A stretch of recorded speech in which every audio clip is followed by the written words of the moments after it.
البدع والأهواء، أهل البدع العقائدية وأهل البدع السياسية. نقول بيننا وبينكم السلف، بيننا وبينكم الكتب، كان فيقول البدع بيننا وبينكم. Bismillahirrahmanirrahim. Alhamdulillah wassalatu wassalamu ala Rasulillah wa ala alihi washabihi wa ba'd. Kita meneruskan pembacaan kitab Bulughul Maram yang ditulis oleh Al-Hafidz Ibnu Hajar Al-Asqalani rahmatullahi alaih. Disebutkan pada pertemuan telah lewat masih di kitab salat bab salatul jamaah wal imamah, bab tentang salat berjamaah dan imamah. Disebutkan pada pertemuan telah lewat seseorang yang salat di depan imam maka salatnya adalah tidak sah kalau dia sebagai makmum. Kemudian juga susunan shaf, yaitu di belakang laki-laki, kemudian di belakangnya lagi perempuan. Kemudian juga disebutkan sebagus-bagus shaf, laki-laki adalah di depan, sejelek-jeleknya adalah di belakang. Adapun perempuan sebaliknya. Makna sejelek-jelek adalah apa? Bukan berarti bahwa itu adalah jelek dalam artian tidak bagus, tidak. Maknanya adalah aqalluha thawaban, lebih sedikit pahalanya. Maknanya seperti itu. Kalau kemudian semuanya perempuan, bagaimana? Maka yang paling afdal adalah yang paling depan juga. Ya, dan itu boleh. Yang disebutkan perempuan melakukan sholat berjamaah bersama dengan perempuan yang lain. Kemudian berikutnya hadis nomor 404. Ini hadis yang banyak diperbincangkan oleh para ulama, terjadi perselisihan. Ini seseorang yang dia itu mendapati imam sudah dalam keadaan rukuk, apakah dianggap mendapat satu rakaat? Ini hadisnya. Hadis muttafaqun alaih. Wa Abi Bakrah radhiyallahu anhu, dari sahabat Abu Bakrah radhiyallahu anhu, Nufai bin Haris. Annahu intaha ila Nabi sallallahu alaihi wasallam. Sesungguhnya beliau, yakni Abu Bakrah ini, beliau selesai di sisi Nabi sallallahu alaihi wasallam. Waktu itu beliau apa? Datang ke dalam Masjid Nabawi, ke dalam masjid, ternyata didapati Nabi sudah sholat, ya, sudah sholat. Wa raki'un, dan Nabi sudah dalam keadaan ruku'. Faraka'a qabla ayyasila ila shaf. Ternyata Abu Bakrah rukuk beliau sebelum sampai ke shaf. Shafnya masih di depan, tapi beliau sudah rukuk dulu. Ya, sebelum sampai ke shaf. Kemudian beliau pun berjalan menuju shaf itu dalam keadaan rukuk. Dalam keadaan rukuk ini beliau. Ya. Maka faqala lahu Nabi sallallahu alaihi wasallam, maka Nabi sallallahu alaihi wasallam beliau mengatakan, bagaimana Nabi sallallahu alaihi wasallam bisa mengetahui perbuatan Abu Bakar padahal di belakang kan? Kita mengetahui dalam riwayat Imam Bukhari bahwa beliau melihat apa yang di belakang dengan jelas. Ya, itu kekhususan Nabi sallallahu alaihi wasallam, melihat apa yang di belakang beliau. Mengetahui kejadian ini, mengetahui Abu Bakar waktu itu menuju masjid dalam keadaan semua sudah dalam keadaan rukuk, Nabi sudah dalam keadaan rukuk, kemudian beliau rukuk sebelum masuk shaf, kemudian berjalan menuju shaf. Maka Nabi sallallahu alaihi wasallam beliau mengatakan, "Sadaqallahu khirsan wa la ta'ud." Semoga Allah menambah engkau semangat. Hirs itu artinya semangat. Wa la ta'ud, dan jangan kamu ulangi. Rawal Bukhari, subhanallah, Imam Bukhari. Wa zada Abu Dawud, ditambahkan oleh Imam Abu Dawud, fihi, di dalamnya, faraka'a duna shaf, beliau rukuk sebelum shaf, sebelum masuk shaf beliau sudah rukuk dulu. Tsumma masya ila shaf, kemudian beliau berjalan menuju shaf. Hadis ini ternyata tidak disebutkan oleh Imam Muslim. Dan sini disebutkan oleh Imam Bukhari. Yang kita ketahui juga ada riwayat Imam Muslim juga. Jadi demikian. Maka dari sini terjadi perselisihan para ulama, ya. Man adrakal imam raki'an fa hal tu'addu lahu raka'ah? Barang siapa mendapati imam dalam keadaan rukuk, kemudian dia mengikuti imam dalam keadaan langsung rukuk, apakah dianggap satu rakaat? Terjadi perselisihan para ulama. Yang mengatakan itu dimasukkan satu rukuk, ini masuk dia itu sudah dihitung satu rakaat. Ya, ini seperti Syaikhul Islam Ibnu Taimiyah, demikian juga Imam Ahmad dan sebagainya. Kemudian pendapat yang kedua mengatakan tidak dianggap. Ya, itu pendapat Imam Bukhari, Ibnu Khuzaimah, demikian juga Tahiriyah. Dalil mereka adalah apa? Dalil mereka yakni hadis Ubadah bin Samit muttafaqun alaih, la sholata liman lam yaqra bi Fatihatil Kitab. Tidak ada salat bagi orang yang tidak membaca Al-Fatihah. Ini permasalahan ini khilafiyah. Oleh karena itu Imam As-San'ani beliau mengatakan ini sahihuhu ghairu sharih wa sharihuhu ghairu sahih. Hadis yang sahih dalam permasalahan ini itu tidak jelas menghukumi permasalahan kita ini. Apakah dianggap atau tidak? Hadis sahih yang ada semuanya tidak ada yang memberikan keputusan. Adapun ya sharihuhu yang jelas memberikan keputusan bahwa ini dianggap atau tidak dianggap ghairu sahih. Sayangnya tidak sahih semuanya. Ya, tafadhol ya. Di sini permasalahannya seperti itu. Jumhur mengatakan bahwa dianggap satu rakaat. Kebanyakan ulama mengatakan dianggap satu rakaat. Demikian. Kalau mungkin ingin tenang dan sebagainya, ya ini diulangi saja. Demikian karena hadisnya Ubadah bin Samit jelas tidak ada sholat bagi yang tidak membaca Al-Fatihah. Walaupun di situ juga disebutkan seperti Ibnu Rajab mengatakan lam syarhu bil i'tidad bitil qiraah yang berpendapat bahwa itu tidak dianggap satu rakaat. Beliau mengatakan itu ta'annud. Orang ini ngengkel demikian. Dia mengatakan seperti itu. Membantah hadis Abu Bakar tadi. Beliau mengatakan seperti itu. Ya ini masalah khilaf ya, yang menganggap satu rakaat, tafadhol tidak menganggap ya tafadhol. Kemudian berikutnya kalau yang menganggap satu rakaat, nah, di situ juga ada perbincangan yang banyak. Seperti kalau dia belum sampai dalam keadaan tenang, ini yang penting rukuk, walaupun semua anggota badannya itu belum menempelkan tempat-tempat yang belum tumakninah, apakah dianggap atau tidak? Itu terjadi perselisihan. Kemudian hadis nomor 405. Wa an Abi Sahbi Ma'bad radhiyallahu anhu. Di sini sahih. Anna Rasulullah sallallahu alaihi wasallam, sesungguhnya Rasul sallallahu alaihi wasallam ra'a rajulan yusalli khalfas shaf. Ya. Ini permasalahan juga khilaf juga. Nabi melihat seorang laki-laki sholat di belakang shaf, wahdah sendirian. Seperti kadang kita coba di sini juga. Ini shaf pertama penuh. Kemudian di belakang cuma satu orang saja. Bagaimana ini? Fa'amaruhu ayyu'ida sholat. Maka Nabi memerintahkan dia untuk mengulangi sholat tadi, karena dia sholat di belakang sendirian. Nah, di sini sahih. Rawah Ahmad wa Abu Dawud, semuanya Imam Ahmad, Abu Dawud, wa Tirmidzi, Imam Tirmidzi, wa hasanahu Imam Tirmidzi menghasankan, wa sahahu Ibnu Hibban. Ibnu Hibban mensahihkan. Nah, di sini sahih. Dohirnya bagaimana? Berarti kalau sholat sendirian tidak sah. Benar-benar tidak sah. Walahu, demikian juga disebutkan ya disebutkan oleh Ibnu Hibban juga. Antal ya disebutkan salah. Ini lafaz dari sahabat Talq radhiyallahu anhu, Talq bin Habib, bukan. Yang benar adalah Ali bin Saiban. Bisa diganti ya. Yang benar adalah Ali bin Saiban. Itu diberikan tambih peringatan oleh Syekh Muhammad bin Hizam. Yang benar adalah Ali bin Saiban. Itu. Radhiyallahu anhu, beliau mengatakan, ini berkata Rasul sallallahu alaihi wasallam, la sholatal munfarid khalfas shaf. Tidak ada salat orang yang salat sendirian di belakang shaf. Ya. Di sini sahih dengan riwayat yang lain. Karena di situ ada rawi namanya Abdurrahman bin Ali bin Saiban majhul hal. Anaknya ini tidak diketahui keadaannya. Seorang tabi'in. Tapi ada penguatnya hadis tadi yang baru dibacakan kan demikian.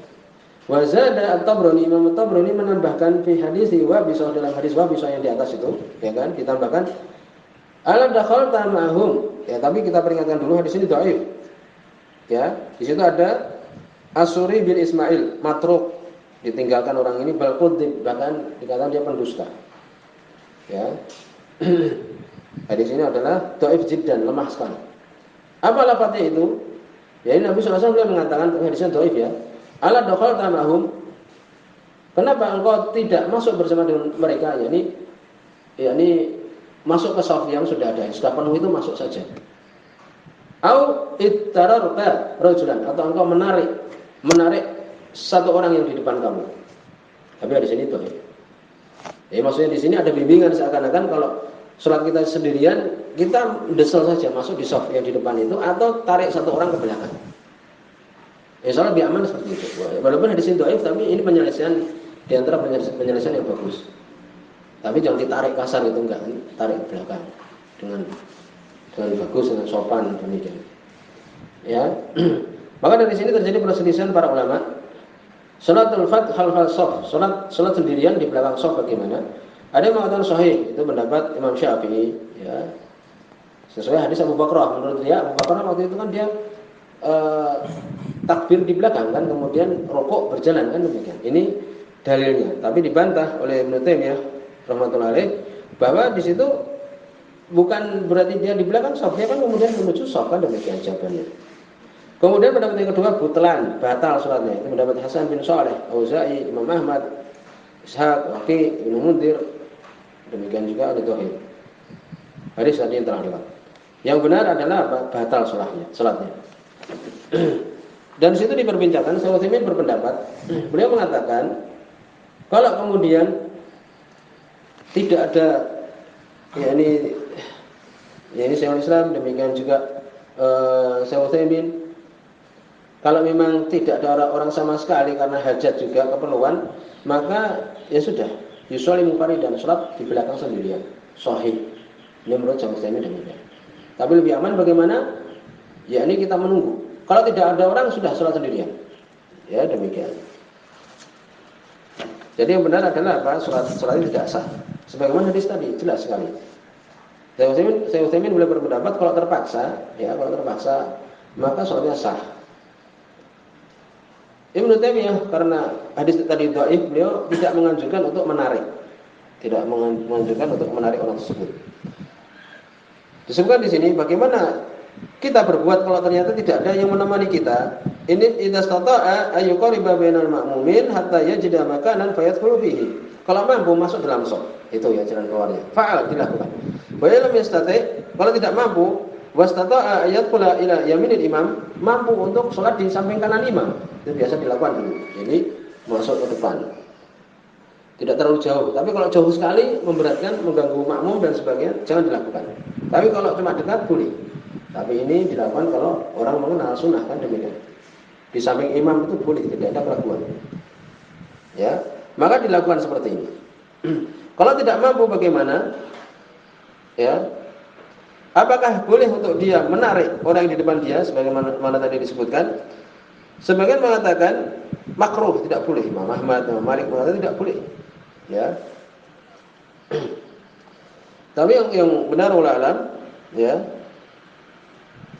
Jadi sebutkan Imam Syafi'i berpendapat disukai seperti itu. Ya, demikian juga atau demikian juga Nakhai. Dan ini salah yang benar. Kalau kita bisa menarik dia dengan sopan, ya, dan kemudian sopan di depannya itu yang diambil satu orang itu kemudian bisa tidak terputus, maka dilakukan. Paham? Jadi boleh. Itu kalau paham orang, kalau bingung ya sudah. Lalu bagaimana jalannya? Disebutkan oleh Syekh bin Baz, demikian juga Syekh Mubil, anahu yantadir hatta ya'tihi insan akhar yusafu. Menunggu sampai datang seseorang yang lain shaf bersama dengan dia. Fa idzan tahat al-jamaah shalah mufaridan, kalau kemudian ditunggu tidak ada yang datang, salat sendirian. Ya, demikian. Paham? Jadi insyaallah mendapat pahala salat berjamaah. Berniat maksudnya niat salat berjamaah, tapi karena udzur demikian. Nunggu terus sampai selesai salat, ya sudah. Kalau tidak ada yang menemani, tidak bisa masuk shaf yang di depan, salat sendirian. Allah musta'an. Kadang kita jumpai seperti itu. Ya, dan bagaimana daripada kita salatnya tidak sah? Karena hadisnya jelas tadi sahih, demikian. Bagaimana? Ya, disebutkan juga bagaimana bisa kita dianggap bahwa itu ada di samping kita orang, ya di shop itu. Disebutkan di sini boleh. Ya. Walaupun anak kecil, yang penting sholatnya itu adalah sah. Ya. Kalau perempuan bagaimana? Tidak sah. Tidak boleh perempuan di samping dia, tidak boleh. Kalau man sahhat salatuhu jazat ma safatuhu. Kalau kemudian setiap yang sah salatnya, maka boleh untuk shaf bersama dengan kita. Berarti kita tidak salat sendirian lagi. Anak kecil umpamanya, anak kita umpamanya sudah salat sampai kita boleh. Kemudian berikutnya hadis nomor 407. Bagaimana kalau kita sedang mendengar iqamat, apakah lari menuju jamaah? Wa Nabi Hurairah radhiyallahu anhu, dari sahabat Abu Hurairah radhiyallahu anhu. Hadis muttafaqun alaih. Qala, beliau mengatakan, qala Nabi sallallahu alaihi wasallam, berkata Nabi sallallahu alaihi wasallam, idza sami'tumul iqamah, kalau kalian mendengar iqamat, Allahu akbar, Allahu akbar, ya, asyhadu an la ilaha illallah, ya. Qad qamatis shalah, demikian. famsu ila shalah wa alaikumus sakinah. Maka berjalanlah engkau menuju salat dan atas kalian as-sakinah, tenang. Wal waqar, dan berwibawa. Ini tidak lari, tidak cepat-cepat demikian. Wala tusri'u, jangan kalian cepat-cepat. Fama adraktum fasallu. Apa yang kalian dapati maka salatlah. Wa ma fatakum, dan apa yang luput bagi kalian fa'atimu, sempurnakan. Ini lafaz penting ini. Apa yang luput bagi kalian maka sempurnakan. Muttafaqun alaih. Wala Ibnu Bukhari, ini lafaznya Imam Bukhari. Bagaimana hukum cepat menuju salat? Ya, disebutkan oleh para ulama, istihbab, disukai untuk salat dalam keadaan menuju salat dalam keadaan tenang. Ya, demikian. Makruh untuk kemudian dalam keadaan cepat-cepat. Bagaimana kalau takut untuk luput salat Jumat? Sebagian mengatakan boleh untuk mempercepat, tapi disebutkan afdalnya tetap tenang. Tenang walaupun umpamanya tidak dapat salat Jumat, ya tenang menuju tempat itu. Sekarang permasalahan yang penting, kalau kita hal ma yudrikuhul masbuk mal imam huwa awal salatih au akhiruha, apa yang didapati oleh orang yang masbuk itu orang yang ketinggalan, bersama dengan imam, itu awal salat dia atau akhir salat dia. Paham? Jadi kalau kita salat Isya terlambat, kemudian kita dapati imam dalam keadaan rakaat yang ketiga, itu dianggap, kita ini menganggap itu rakaat kita yang pertama atau rakaat kita yang ketiga, karena imam kan sudah ke rakaat ketiga. Terjadi perselisihan. Kalau kita lihat lafaz tadi, wa ma fatakum fa'atimu, maka yang luput bagi kalian sempurnakan. Berarti apa? Berarti kita sempurnakan yang rakaat yang ketiga dan keempat. Yang kita bersama dengan imam itu adalah rakaat yang pertama dan kedua. Paham? Ini simpulannya itu. Berarti nanti rakaat ketiga dan keempat kita tidak perlu membaca surat, kan demikian. Itu simpulannya adalah itu. Walaupun itu ada berpendapat bahwa itu dianggap apa?